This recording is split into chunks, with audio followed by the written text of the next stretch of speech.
14ই August শ্রাবণ মাসের শেষ সোমবার। শিবব্রতীদের কাছে এটি একটি গুরুত্বপূর্ণ দিন। ছট পূজার আগের দিন রাতে উপবাসীরা ভার নিয়ে জল আনতে যায় নদীর ঘাটে।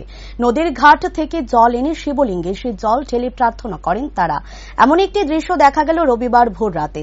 শিবব্রতীরা ভারে করে জল এনে শহরের বিভিন্ন মন্দিরে মন্দিরে শিবলিঙ্গের গায়ে জল ঢেলে দিতে দেখা যায়।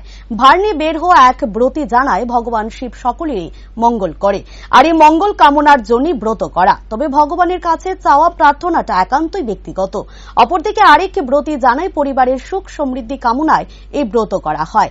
তবে তাদের কাছ থেকে জানা যায়, এখনো পর্যন্ত 8 থেকে 10 বার হয়ে গেছে ভোলা বাবার জন্য এই ব্রত করে আসছে।